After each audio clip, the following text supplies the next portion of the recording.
We begin the fourth hour of this week. We appreciate everybody tuning us in throughout the week. Molly will be back with us on Monday. Conrad Landrum and myself with you for another hour. 1-800-239-WJOX. The Courtesy GMC text line 205-834-9450. Auburn scrimmaging today down on the Plains. Alabama scrimmaging in Tuscaloosa tomorrow. Yesterday afternoon, Landrum, a very interesting story came out, and it was from Archie Manning. So Archie Manning did an interview with Texas Monthly Magazine, okay? It was very interesting. He says that he has not spoken to his grandson, Arch, about the potential of Arch coming back in 2026 or going to the NFL draft. But there is a quote directly attributed to the grandfather, Archie Manning, and this is the exact quote in regards to his son potentially his grandson entering the NFL draft. He says, Arch isn't going to do that. He'll be at Texas in 2026. End of quote. Now, it's still a notable statement given the NFL scouts will be closely watching this season, especially with the projections that Arch is a potential number one selection overall in the 2026 draft. Now, keep in mind, to date, Arch has only started 2 games. The Longhorns' 2024 wins over Louisiana Monroe and Mississippi State. He also played nearly 3/4 of the Longhorns' blowout against UTSA while filling in for an injured Quinn Ewers last season. So Arch has appeared officially in 12 career games, completed 66% of his passes for 939 yards, 9 touchdowns, 2 interceptions, while rushing for 115 yards, 4 touchdowns, in 28 attempts. But the headline is that his grandfather says Arch isn't going to do that. He'll be at Texas in 2026, end of quote, in regards to going into the NFL draft. I mean, several different ways that we can look at it. And is there underlying meaning? Does Arch think that he knows his grandson's abilities? He thinks that maybe the expectations are too high and that Arch will need another year of game film under his belt. I don't think anybody doesn't think about the fact that Arch he doesn't come from a desperate situation, doesn't come from an impoverished situation. Not saying that a lot of these guys do, but some do. I think money has ever been an ultimate motivator from all of his statements. So who knows? But I throw out the question again, with all of these expectations on him, it's been limited. We haven't seen a whole lot of Ty Simpson. We haven't seen a whole lot of Jackson Arnold. All of these guys. But you're a quarterback in the SEC, and if you're Arch Manning, the top-ranked team in the country heading into the season, there's going to be a big spotlight. What if Arch Manning is just so-so? You think Texas is in a college football playoff national title game if Arch Manning is so-so? I don't. Well, listen, it's been a long time since I've had a conversation with Archie Manning. Me too. Archie was very close to my cousin who played at Ole Miss. Yeah. And I've run into Archie. Archie used to be on the Paul Feinbaum show. Always had great conversations about Ole Miss and my family's background at Ole Miss. And just first-class individual. If you're asking him to give a quote, I would not expect anything different than what he said. Because, one, he's not going to put any more pressure on his grandson. Right. And so, that comment, I think it's perfect. I mean, Arch isn't going to do that. He'll be at Texas in 2026. So, and he also laid out the fact that he had not spoken to his grandson about that, but just knowing Arch's makeup and obviously his own son's makeup, Cooper, that he believes that he will be at Texas for 2026. Now, then the question is, and I'm sure many shows in the state of Texas probably had this question, okay, if you were going to be the number one pick in the NFL draft, would you not go to the NFL? Because most people say right now, he's your guy. Maybe so. We're going to learn a ton that opening game. There's still going to be teams that in their opening game, maybe they don't know. They're still a little bit unsure. let's be honest, Jalen Milroe, we had seen him prior to last season, but against Western Kentucky, he looked really good. But going to Columbus, Ohio, playing on the Horseshoe with all that's been put into that game, and they've had time to prepare, that's going to be a pretty good test and could tell us a lot about what we see out of Austin this year. So let's say that he has a good season, but not a great season. Okay. So good season would be, let's say Texas goes 9-3. Okay. And that he, his touchdown to interception ratio is 27-12. Okay, fair. But the scouts still love him. Love him. I mean, keep in mind, Daniel Jones was not the most prolific quarterback in college. Neither was Josh Allen at Wyoming. But they love their measurables. They loved them. And they still have him as listed as a 1, 2, or 3 top pick in the NFL draft. Wouldn't surprise me that he had come back. That he would come back. Yeah, I mean, Peyton Manning came back to Tennessee. Eli Manning was a top pick. I think the Manning family trusts their process. Bingo. And what's worked for all of them. And it's hard to argue the results. They're not just handing, despite what you think of Eli Manning, they don't just hand out those gold jackets. And then what if Julian Sane outplays Arch Manning in week 1? I was about to say, if you're going to be a top 10 pick, I think you're foolish not to go to the NFL draft because how much better is your draft stock really going to be? But yeah, I mean, if you're you might be a late first round pick kind of a guy. Yeah, go back to Texas for another year. Make $5 million and have we already started looking ahead? 10. What does this quarterback draft look like? It's going to be much better this year than it was last year? Yeah, you got, if I can remember. Arch, Nussmeier, and Lenore Sellers are right there at the top. Yeah. Drew Aller. Also up there. Nico.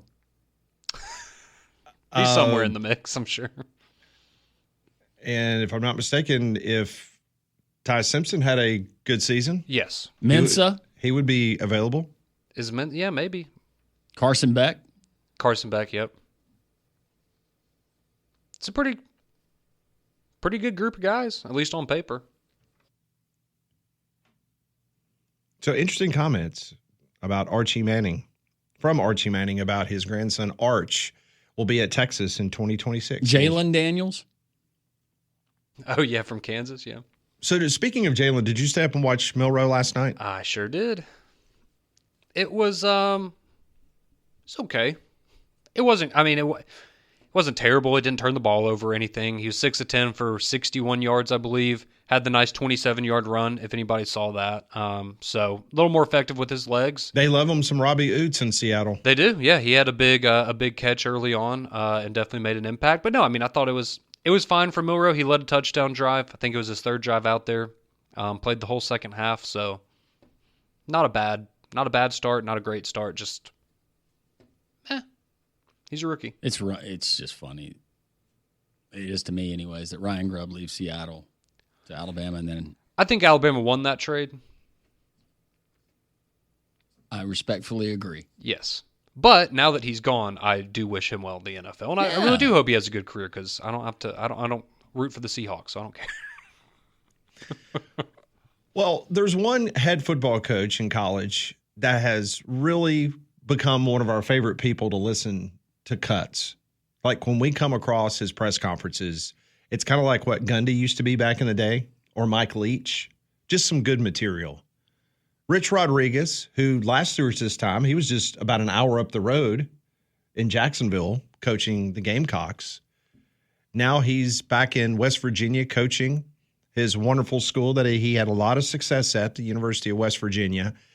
This is another interesting clip from the head football coach of the Mountaineers, Rich Rod, on an idea about announcing his QB1. Now, you want to know the depth chart? All right, I'm going to tell you who's going to start here in 3, 2, 1. No, probably not. Even if I do, y'all know that. Even if I know. Yeah. Now, why the hell would I tell you? I mean, seriously, and I always think that I don't play a game with like, oh boy, this quarterback's going to do this, and they're going to prepare for that guy, and that ain't it. It's just like I want people to buy a ticket and come to the game. I don't know if it's sold out. We sold 32,000 season tickets. It holds 60, so I don't know how many students are. That's not counting the students, right? So hell, you can still buy a season ticket, right? Boy, I tell you, I might have it. I might just do an email, Markel, and everybody buy a season ticket. They're going to know who the starting quarterback's going to be 1 hour before everybody else, 1 hour before kickoff. The rest of y'all got to wait. I love it. To me, that's pretty good. 32,000 season tickets I was at impressed West Virginia. by that. Rich Rod seems very comfortable. He's been there, done that. He knows the He knows the lay of the land, who he's dealing with, who he's got to please.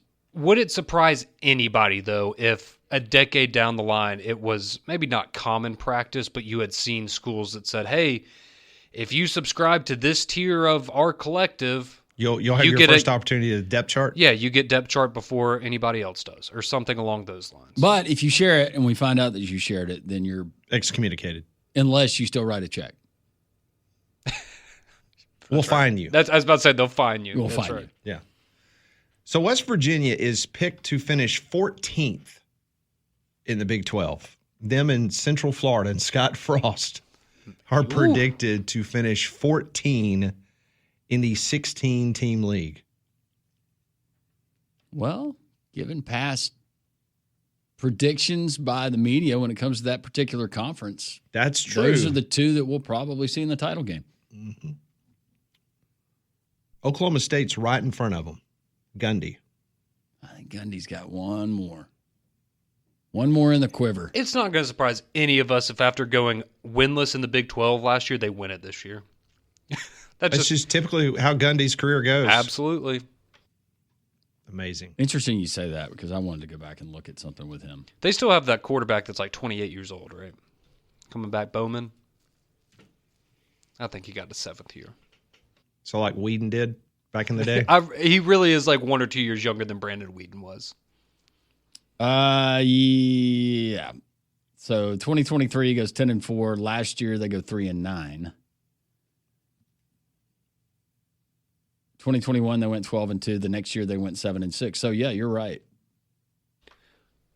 I was wrong. He left after last year. He now plays for the San Antonio Brahmas. Mr. Alan Bowman. Cannot believe you did not know the Brahmas San Antonio UFL still roster. got. I apologize. They still have their team. Do we still have our team? I guess. I did see an official announcement, I guess, from the city of San Antonio that the Brahmas were coming back. What's Perdoni doing? The new guy, the new owner. Is it Perdoni? Perdone? I have not seen anything. I have not heard anything. It's been very quiet. I'm pulling up Oklahoma State. I told Conrad to keep his eye on the UFL shop website. And if the Memphis, Birmingham, and other cities become 75% off, it might be a interesting time for you to purchase some memorabilia because that would mean the Stallions are probably leaving. Zane Flores. Is that their quarterback this year? Oak State, yeah. Okay. Well, he's listed right now number 1. Gretna, Nebraska is where he's from. And I'm going to be honest with you. This is one of the whitest white guys I've ever seen in my life. You said he's from Nebraska? Yeah. Checks out. He is whiter than Sunshine in the movie Remember the Titans. Oh, boy. That is, yeah. Look at it. Look. Yeah, it's giving me need some of my sunglasses. He does not need to do a Gene commercial. We continue on this Friday. Bring in front on Jocks. Coming up later this hour, we'll do some Pat Ponders, brought to you by Courtesy GMC and Trustful. We'll also do the worst thing I've seen. I believe Landrum has seen something, right? Conrad's seen something. I've seen something. We might have a dual worst thing I've seen? A double feature today. Oh, my goodness. And one will hit close to home. Ooh. And one will hit on a basketball court.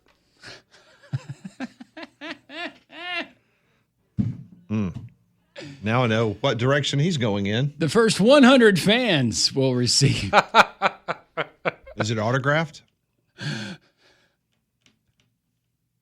I just really like the person the other day that was With a like, certificate of authenticity.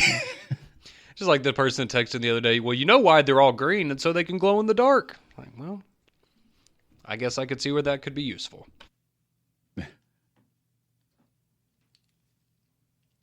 Say something else so I don't have to lead into a live here. Okay. Good here you go, reports here out you of go. Auburn scrimmage still? Yeah, I got you. I got you something. Okay. Thank you. I got you something. You understand, right? I do understand. So the University of Miami is expected to file a motion to dismiss the Xavier Lucas lawsuit filed by the University of Wisconsin.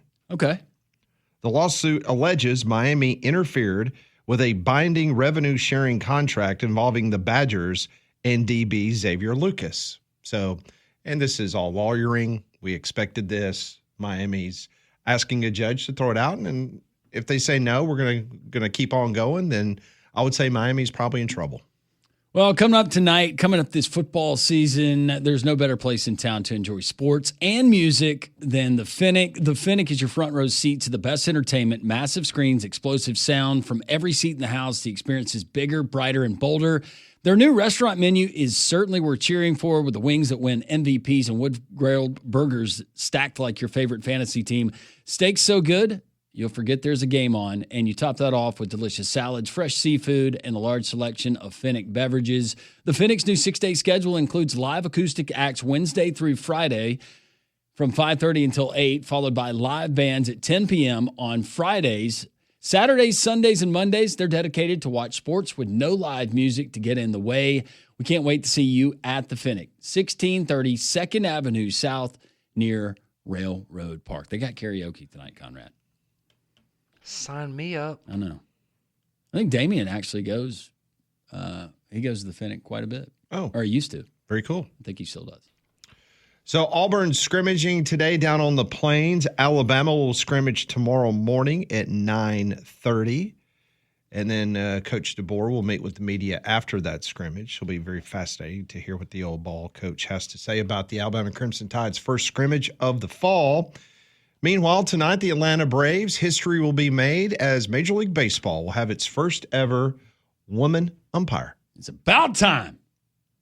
Braves won last night 8-6. Atlanta ended a 5-game truest losing streak. And here's a pretty interesting stat. I don't know if you know this or not.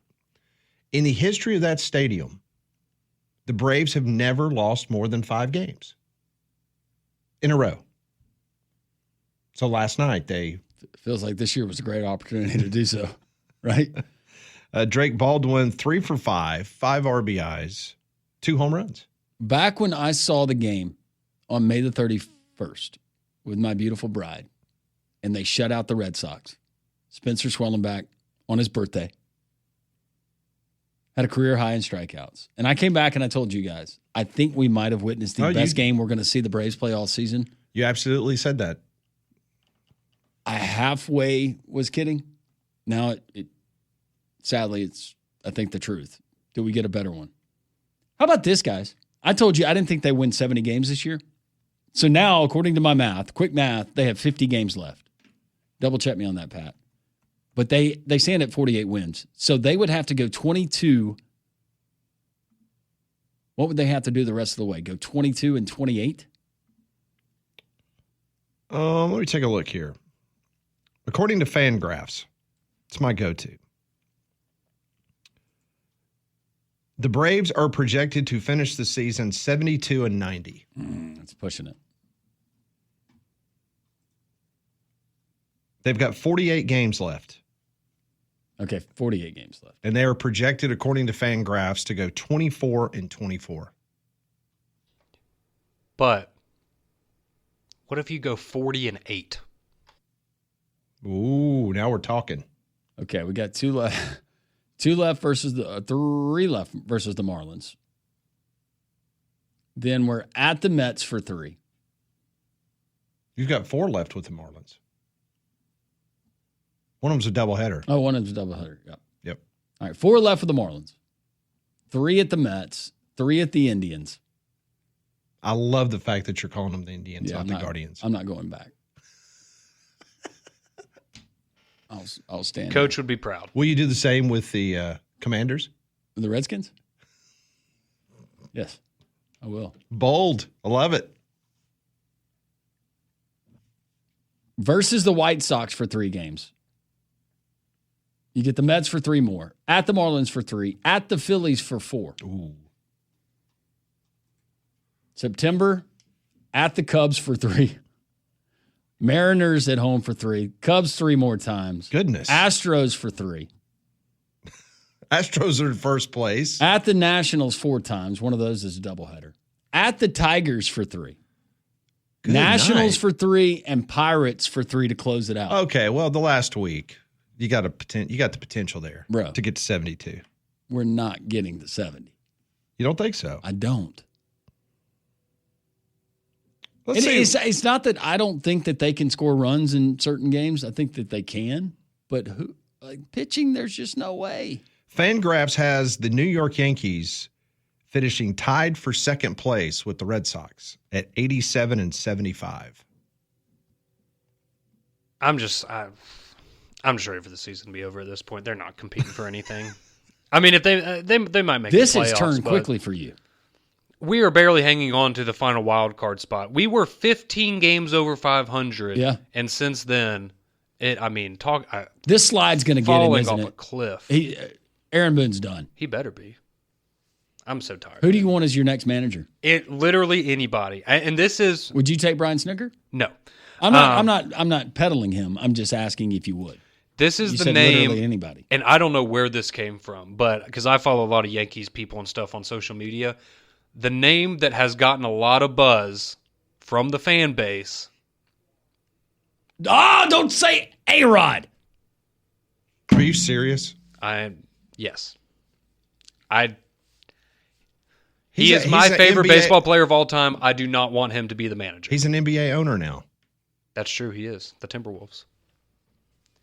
Yeah, I don't know where that came from. I don't know if that's something that he has said. Maybe I don't know, but yeah, that's been a thing.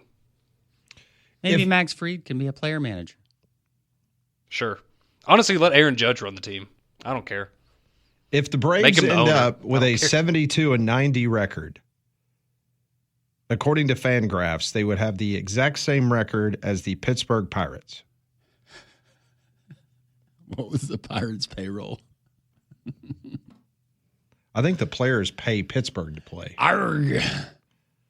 Just looking at the futility of teams, they have got the Rockies finishing 48 and 114. That is way better than I thought they would end up, which is sad, but They've got them going 18 and 30 in the last 48 games. This Rockies team, if the Braves only win 20 more games than the Rockies this year,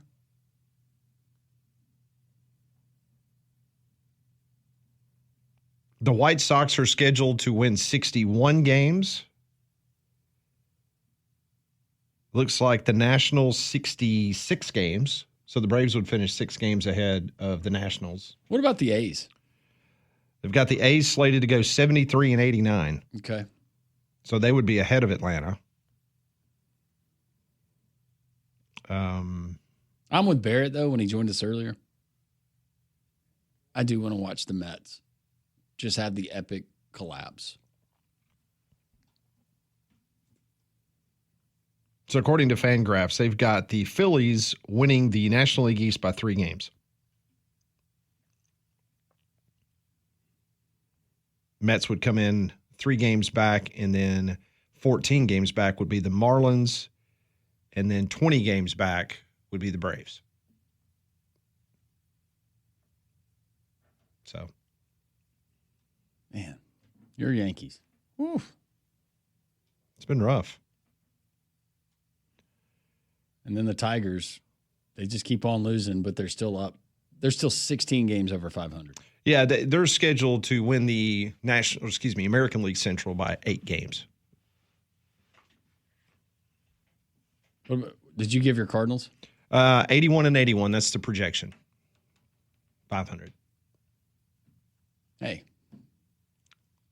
A couple years ago, we're the team that finished with 72 wins. So, just to think that of all of the, and I know, I think you picked them to win the Central when we did our preseason predictions. And I know, people thought the Tigers would come along, but to think that we would all be so frustrated with our with our organizations at this point in the season, and Molly's over there all sunshine and rainbows with the Tigers, I didn't see that one coming.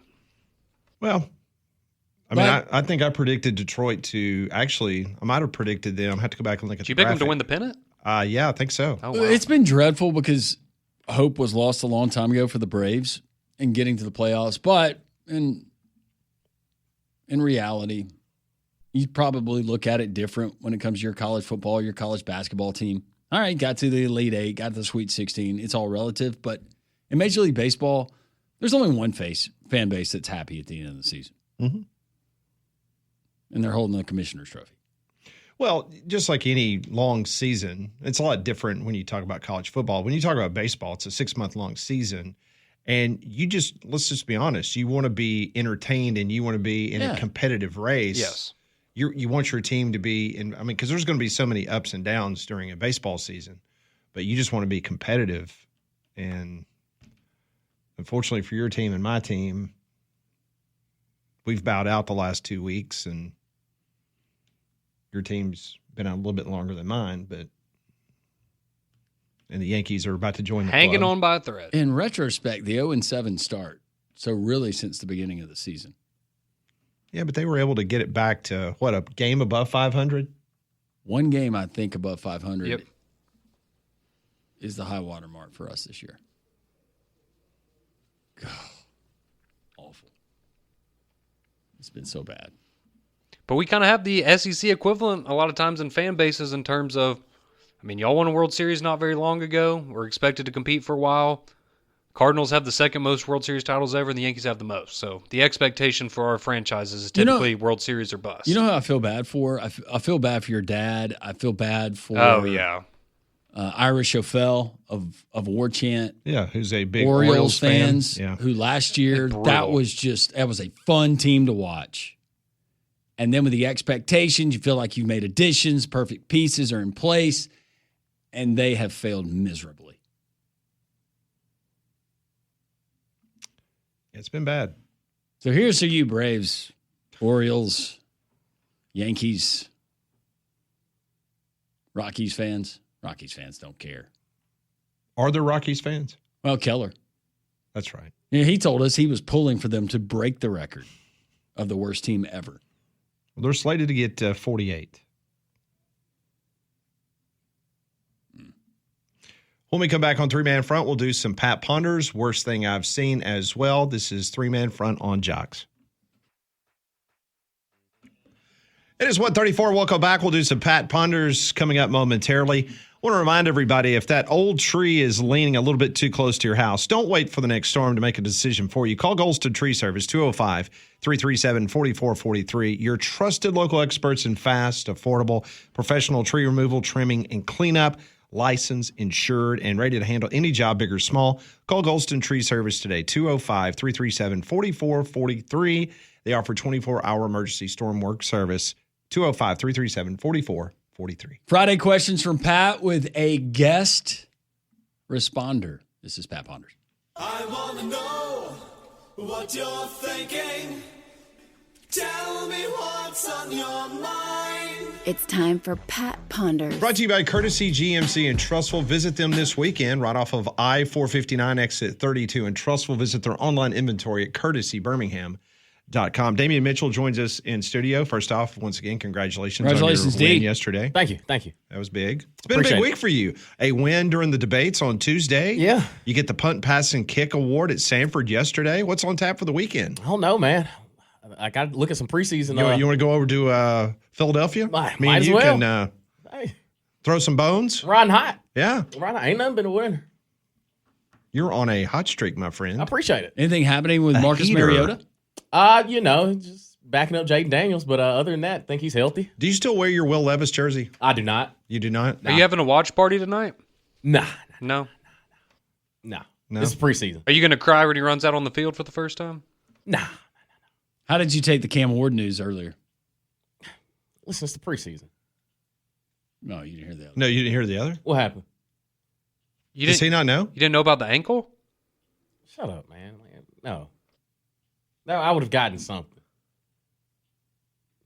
No, I get Tennessee Titans alerts. Like I ain't got nothing. So y'all ain't gonna pull this on me. No. Okay. All All right. right. Go on to question number 1. All right, cool. All right. On this date, August 8th, 1992, the United States Olympic men's basketball team, also known as the Dream Team, won the gold medal in Barcelona, Spain. The team featured MJ, Magic Johnson, Charles Barkley, Larry Bird, and many other Hall of Famers. My question is, was this the greatest collection of U.S. athletes on one team?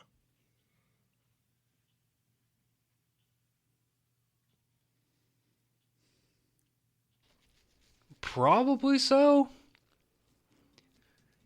Yeah, I mean, it'd be hard to argue because any super team that you would put up against them would be like 3 guys as opposed to an entire roster, like the way the Dream Team was set up. So, yeah, as much as I'd love to say like they don't hold a candle to 2011 Alabama, that's just not true. So, the Dream Team. Yes, I'd say yes. Yeah, I'd say for every it's them. It's them. Just going by how you worded the question, I was making sure that there was not another pick that I could have. But yeah, it's hard to imagine anybody else. Like you guys, I agree 100%. That was just Landry remembers it. It was it was so awesome watching them. It was amazing. It was because we wondered how they would do. And then we started watching them play these other countries, and it was, oh gosh, close. They're even better than I thought they were. Yeah, it was a joke, a fun joke. Yeah, that was a great joke. Kind of put the rest of the world, after we had lost. What was that? The guy from Brazil.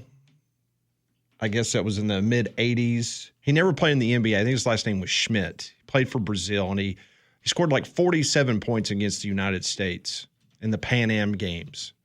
And that really was right after that. That's when the U.S. said, enough's enough. Yeah. Because, we're still sending college kids. Yeah. And all that kind of stuff. Just for a reminder for our listeners, the 1992 Dream Team's closest game in the Barcelona Olympics, was their 117-85 win over Croatia in the gold medal game. Yeah.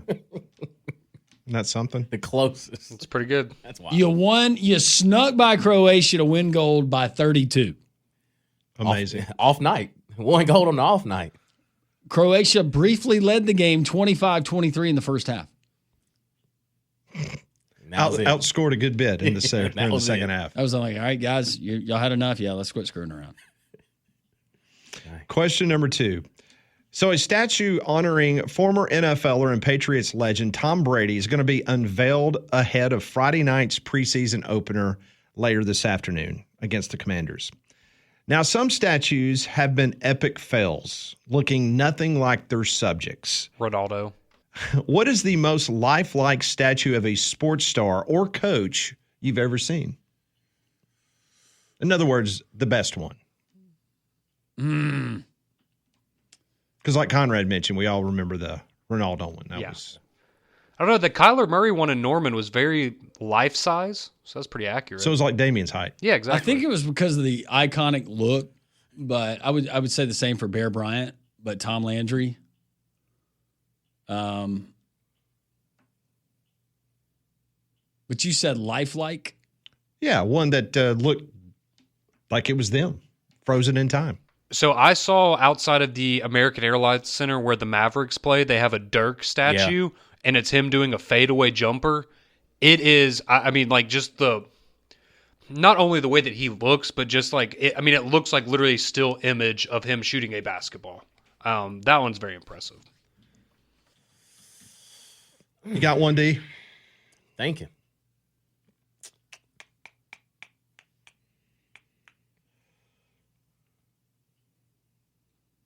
Because the first one that's popping in my head are like Hall of Fame, but I'm trying. So what do y'all think about the ones outside of whether it's Auburn Arena?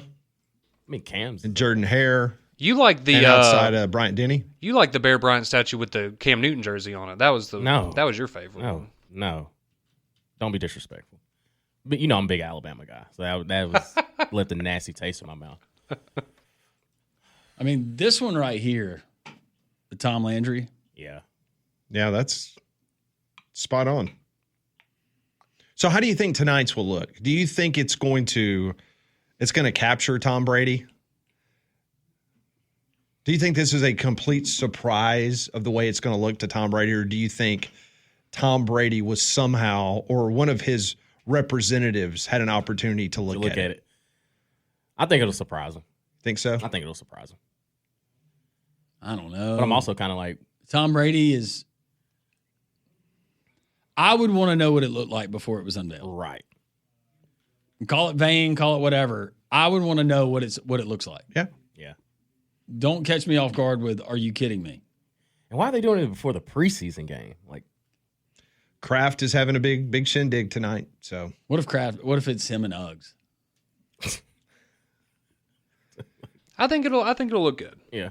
So you think it's him, like how he would run out to after his warm up and he'd go down to the Yeah. Oh, and where he's Yep. got his helmet off and he's Yep. yelling Yeah. at the crowd. You think that's the pose, or do you? I was think about to say I he's- could see it with like his hands kind of out, like up in the air a little bit, pumping up the crowd. It should be him throwing the Lombardi, but I guess that's when he was in Tampa Bay, so they don't want to do that. What if it is as bad as Ronaldo's? Would that not be awesome? I love Tom Brady, so I hope they do a good job. They do a good job. Yeah. Yeah, I'm with you. He's the GOAT. Was it I Nick hope they do a Saban good who job. was not a fan of one of the originals? That vaguely seems familiar. Yeah. I don't know if I was supposed to say that on here. It's all Well, good. it's out there now. It's all good. All right, question number 3. Not worse than what I said earlier. What'd you say? Just say it again. You have to go watch the podcast. Yeah. All right, the last 2 years. Starts with D and it ends in O. Duo. Yeah, duo. That's it. Well, there's been more of a duo of them on the court by now. All right, the last 2 years under Ryan Grubb's offense, Kalen DeBoer's teams averaged 489 yards a game. That was when Ryan Grubb, last 2 years under Kalen DeBoer's teams, 489 yards a game. Now, the last 2 years at Alabama with Jalen Milroe at quarterback, the Tide averaged 402 yards a game. So that's a difference of 87 yards. The question is, does Alabama's offense this year average more than 450 yards a game, which by a comparison last year, that would have ranked third in the SEC in total offense. So I'm asking, do you guys think that this is going to be a top 3 SEC offense and surpass 450 yards a game, which is about a midway point between what Jalen Milroe did for 2 years and what Ryan Grubb did in his last 2 years under Kalen DeBoer? 450, yay or nay? Top 3 offense. I'm going to say nay. Yeah, I'm going to say no, but they'll be close. But I think maybe 415-ish, 420. So it'll be an increase from last year, but For sure. not as dramatic as For okay. sure. Yeah, that's where I am. I don't think you're going to be over 450. I was thinking 425, 430, something like that. So, yeah, I think it'll be a little bit better, but no, that's wild. You see more from the 480 tailgate, yards a more game. from the tailback position, production-wise. And, yeah, I don't. Obviously, they did not have SEC defenses out west. No, No. and I mean, Ty Simpson would have to throw for A lot. 4,000 yards, which I would love to see it, but I'm not banking Not on banking that. on it. So, no, I think a little less. I'm inclined to think that, not that they put him as a game manager, but He's not Michael Penix. Alabama wins more games this year, but the offense isn't as flashy. Yeah. Okay. Fine by me. Win's a win. Win Maybe those- a little bit of an win the old games. old school approach. Yeah. Yep. Take care of the football. The defense do its job. Don't be stupid. That's Pat Ponders for the week, brought to you by Courtesy GMC and Trustful. Visit them online at courtesybirmingham.com. We see good, we see bad. Conrad brings you that next on 3-Man Front. 150 will do the worst thing I've seen coming up momentarily. You know, we were talking about the comment from Archie Manning about Arch was going to be at Texas in 2026. It's pretty interesting because according to Las Vegas, before those comments were published by the grandfather of Archie Manning, he was plus 225 to be the first pick. Excuse me, I got the other way around. It was plus 750 for him to be the first pick of the draft. And then it's down to plus 225 since Archie has made that statement. So, Granddad, what'd you say? Yeah. Well, it's just... You got to love it. Well, something else that you should love is a chance to celebrate the kickoff of college football season with us here at Jocks. And you can do so at the Bill Smith Buick GMC Jocks Kickoff Party at Regions Field coming up in 13 days. That's Thursday, August the 21st. But the only way for you to go is by winning tickets. And to win a pair of tickets, all you have to do for you and a guest is text the keyword Barons along with your full name to 205-834-9450. Again, text today's keyword Barons along with your full name to 205-834-9450. Winners are drawn and notified daily, and for more information, visit us online at jocksfm.com. We see good, we see bad. Conrad has seen something bad. This is the worst thing that I've seen. This is the worst thing I've seen. Been in quarantine and I need to get out and party. Woo! What's better than beach and a few drinks and Jeeps? Man, it can't get better than that. Law enforcement's definitely made their visitability and made people chill out and not be as crazy. The cops are doing their job as long as they don't be mean to people who are actually being innocent. Then I'm all great. All right, for the worst thing that I've seen, we go to a WNBA court near you. I'm just kidding. We already did that. But we are going to go to the skies after a United Airlines pilot refused to fly from San Francisco to Cancun, Mexico this past Tuesday after an incident with a passenger. No, it's not diarrhea again. We had that one already. Okay. Instead, there was a 4-hour delay after a passenger decided that they were going to smoke marijuana on this flight, and the pilot, due to concerns of secondhand smoke or a contact high, elected to not proceed with the trip from San Francisco to Cancun. Was this Cheech and Chong on the plane? That is How much smoke are we talking about here? That was excellent, or an excellent question. So, according to a viral Reddit post covering this story, there was a passenger aboard flight UA 1679, and the flight was delayed due to technical issues after someone had smoked marijuana in the front bathroom of the aircraft. The passenger was removed from the flight and then sat on the plane for 40-ish minutes waiting for crew to figure out what to do about the flight.